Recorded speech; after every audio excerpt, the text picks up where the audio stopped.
Hello students. हमारी आज की वीडियो का टॉपिक है रूल्स फॉर मेकिंग के मैप्स यानी कि कॉर्नो मैप्स। जिस तरह कि आपको हमारी पिछली वीडियो से याद होगा, कॉर्नो मैप्स हमारे पास ट्रुथ टेबल की पिक्टोरियल फॉर्म को कहा जाता है।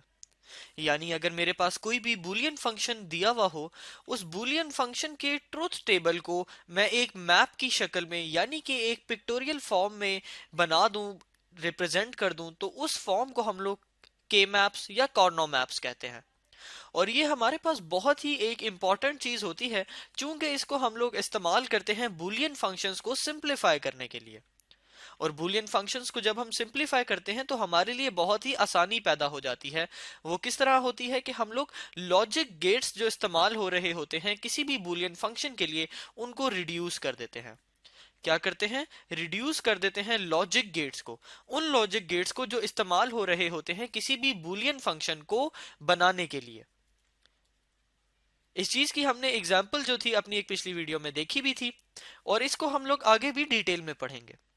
लेकिन इस वीडियो का जो हमारा मेन मकसद है वो ये है कि हम लोग ये सीखें कि ये जो के मैप्स हैं जिनकी मदद से हम लोग ये सिंप्लीफिकेशन कर रहे हैं, इनको हम लोग बनाते कैसे हैं। इनको बनाने के लिए हमारे पास 3 स्टेप्स होते हैं। वो 3 स्टेप्स हमारे पास कुछ इस तरह होते हैं कि सबसे पहले हम लोग के मैप्स के सेल्स बनाते हैं। उसके बाद उन सेल्स की आउटसाइड पे यानी उनके बाहर जो है हम लोग अपनी इनपुट्स को लिखते हैं। और फिर हम लोग सेल्स के अंदर उनको फिल करते हैं, यानी जो सेल्स की जगह होती है उसको हम लोग फिल करते हैं। तो आइए आगे चलते हैं और इन्हीं स्टेप्स की मदद से हम लोग देखते हैं कि हम लोग कैसे एक बुलियन फंक्शन का के मैप बना सकते हैं।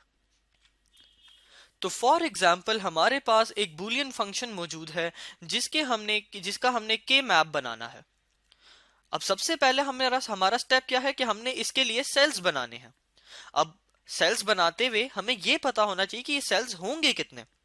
तो उस चीज को फाइंड करने के लिए सबसे पहले हम लोग देखते हैं कि हमारे फंक्शन में इनपुट्स कितनी हैं।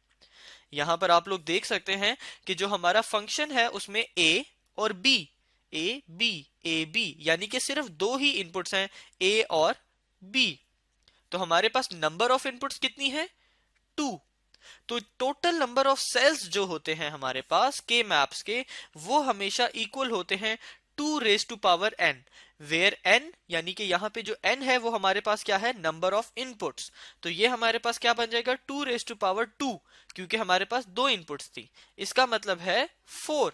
यानी हमारे पास इस बुलियन फंक्शन के लिए जब भी हम के मैप बनाएंगे तो हमारे पास उसके सेल्स कितने बनेंगे? 4 सेल्स बनेंगे। तो आइए उन 4 सेल्स को बनाते हैं। वो 4 सेल्स जब हम लोग बनाएंगे तो ये आपने देखा कि ये हमने वो 4 सेल्स 1 2 3 4 सेल्स को हमने बना लिया। हमने अपना पहला स्टेप पूरा कर लिया। अब हम चलते हैं अपने दूसरे स्टेप की तरफ, जो कि है अब हमने इनपुट्स लिखनी है। जिस तरह कि आपको याद होगा कि इन सेल्स की बाहर, इनकी बाउंड्री के बाहर जो है हम लोग अपनी इनपुट्स को लिखते हैं। और इनपुट्स को हम लोग उनकी दोनों स्टेट्स में लिखते हैं। यानी जितनी भी हमारे पास इनपुट्स होंगी वो अपनी दोनों स्टेट्स में, यानी कि नॉर्मल फॉर्म, फॉर एग्जांपल अगर हमारे पास ए इनपुट है तो वो एक अपनी नॉर्मल फॉर्म ए में और एक अपनी कॉम्प्लीमेंटेड फॉर्म ए डैश की फॉर्म में आएगी। तो स्टूडेंट्स, अब यहां पर हम इन दोनों इनपुट्स को इनकी दोनों स्टेट्स में लिखें तो कुछ इस तरह लिख सकते हैं।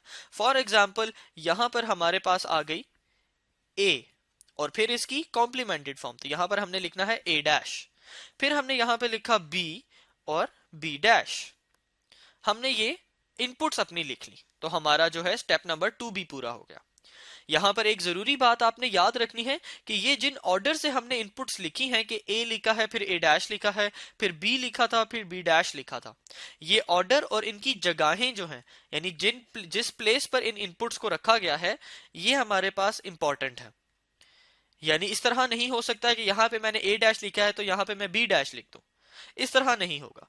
इसकी वजह यह होती है कि जब हम अपने सेल्स को फिल करेंगे अपने तीसरे स्टेप में, तो हमारे पास ए और बी के तमाम पॉसिबल कॉम्बिनेशंस आ जाएंगे। आइए इस चीज को समझते हैं। सबसे पहले इसको समझने के लिए हम अपना तीसरा स्टेप यानी कि फिल सेल्स पर अमल करते हैं और इनको फिल करते हैं। जिस तरह के आपको याद होगा, सेल्स को फिल करने के लिए हम लोग क्या करते हैं? सेल्स को फिल करने के लिए हम लोग मल्टीप्लाई करते हैं अपनी इनपुट्स को। तो आए इनको मल्टीप्लाई करते हैं। पहले सेल को फिल करते हैं तो इसके लेफ्ट पे ए डैश है, टॉप पे बी डैश है तो ये आपस में मल्टीप्लाई हो गए। फिर इसी तरह इसके लिए ए डैश बी, टॉप से बी लेफ्ट से ए डैश, इसी तरह यहां से लेफ्ट से ए टॉप से बी डैश, और यहां पे लेफ्ट से ए एंड टॉप से बी। ये हमने इन सेल्स को फिल कर लिया। अब यहां पर आप लोग देख रहे हैं कि ये हमने चारों सेल्स को फिल किया है, और हमने अपनी पिछली वीडियो में देखा था कि हमारे पास के मैप की एक प्रॉपर्टी होती है, एक उसकी खसूसियत होती है कि उसके सेल्स के अंदर उसकी इनपुट्स के तमाम कॉम्बिनेशन आ जाते हैं। तो इसीलिए हमारे पास ये जरूरी है कि हम लोग इन इनपुट्स को इन्हीं ऑर्डर में लिखें जिस तरह अभी हमने यहां पर लिखा है, ताकि हमारे पास इनके तमाम पॉसिबल कॉम्बिनेशंस आ जाए। और इसी के साथ हमने जो है अपना पहला के मैप बना लिया है। यहां पर याद रहे कि अभी हमने सिर्फ के मैप को बनाया है, इसकी मदद से इस फंक्शन को सिंप्लीफाई नहीं किया। अभी हमने सिर्फ के मैप बनाया है।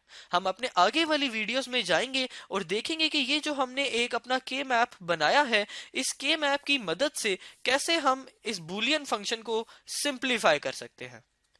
और हम लोग देखेंगे कि जब हम इसको सिंप्लीफाई करेंगे तो ये जो हमारे पास एक इतना मुश्किल जो फंक्शन जिसमें आप देख रहे हैं कि 3 टर्म्स हैं और नंबर ऑफ गेट्स जो है हमारे पास इस्तेमाल हो रहे हैं, ये सिंप्लीफाई होके हमारे पास सिंपल बन जाएगा a प्लस बी के इक्वल। यानी ये जो इतनी बड़ी चीज यहां पर लिखी हुई है a dash B plus A B dash plus A B, जब हम इसको के मैप बनाकर इसको सिंप्लीफाई करेंगे तो ये हमारे पास सिंपल a प्लस बी आ जाएगा, और हमारे लिए फिर बहुत ही आसानी क्रिएट हो जाएगी। ये काम सिंप्लीफिकेशन का हम लोग कैसे करते हैं ये हम अपने आगे वाली वीडियोस में देखेंगे। तो स्टूडेंट्स, इस वीडियो में हमने देखा कि हम लोग अपने के मैप्स को बनाने के लिए किन रूल्स को फॉलो करते हैं। Thank you students.